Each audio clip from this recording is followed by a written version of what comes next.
Olá, pessoal. Sejam bem-vindos a mais uma aula de Direito das Coisas. E o tema de hoje, chegando ao final desse estudo das classificações de posse, é a posse nova e a posse velha. Eu só tenho uma peculiaridade para falar para vocês sobre essa classificação. Primeiro, explicando ela, posse nova é aquela posse que tinha menos de ano e dia, e a posse velha, aquela posse que tinha mais de um ano e um dia.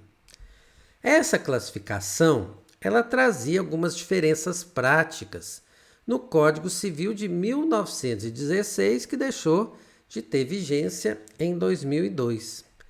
O novo Código Civil praticamente abandonou essa classificação aqui de posse nova e posse velha. Então, não tem nenhuma utilidade e para vocês é assim, até um serviço estudar, lembrar, se bem que ela é muito simples, mas lembrar de posse nova e posse velha, aquela posse até ano e dia tem algumas peculiaridades. Depois de ano e dia que ela se consolida, ela tem outras. Não tem nada a acrescentar nisso, não tem diferença nenhuma para o Código Civil. Então, posses nova e velha praticamente perderam toda a atualidade. Só que eu tenho que chamar a atenção para vocês por um assunto que vocês vão estudar dentro do processo civil. Muita atenção nisso aqui, para vocês não pensarem que eu expliquei um tema errado para vocês. Lá dentro do processo civil, vocês vão estudar ação possessória de força nova, ação possessória de força velha. Qual que é a diferença de uma ação possessória de força nova e uma ação possessória de força velha? A invasão aconteceu do bem há menos de ano e dia, é uma ação possessória de força nova. A invasão do bem aconteceu há mais de um ano e dia, ação possessória de força velha. Ação possessória de força nova está lá no CPC, artigo 558, nesse trechinho que eu destaquei aí para vocês. Aplicam-se, rege o procedimento de manutenção e reintegração de posse, as normas da seção 2 deste capítulo, quando a ação for proposta dentro de ano e dia da turbação ou do esbulho. Tá certo?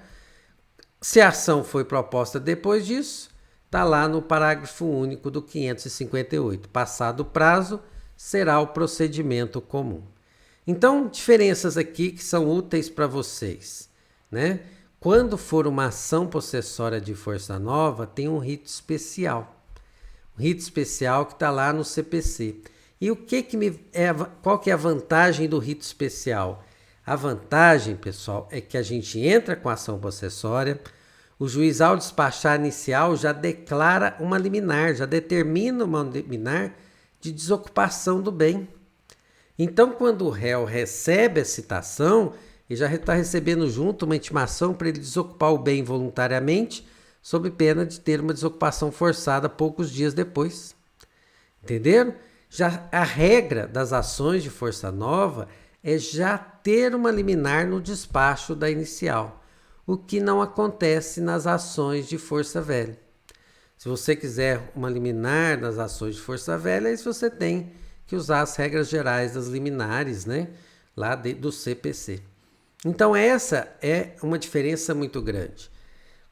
Vou repetir aqui, quando a evasão aconteceu há menos de ano e dia, a gente entra com uma ação pelo rito especial chamada ação possessória de força nova, manutenção de posse de força nova, reintegração de posse de força nova, como vocês conhecem bem. E o juiz, ao despachar inicial, já defere uma liminar. Quando a gente entra com uma ação, manutenção, reintegração de posse, depois de ano e dia da turbação ou do esbulho, aí é o rito ordinário e não tem nenhuma regra que fala que o juiz deve dar liminar ao despachar a inicial, não. Aí vai depender dos elementos que a gente estudou, que vocês estudaram no processo civil, de antecipação de tutela, aqueles requisitos outros que nós temos. Perfeito? Então essa é uma diferença que importa. Agora, posse nova e posse velha, aí não tem utilidade nenhuma para nós. Beleza? Então, guardem essas informações que quando vocês chegarem lá nas aulas de processo e o professor já souber que vocês têm noção disso, eu vou ficar muito orgulhoso. Grande abraço, pessoal!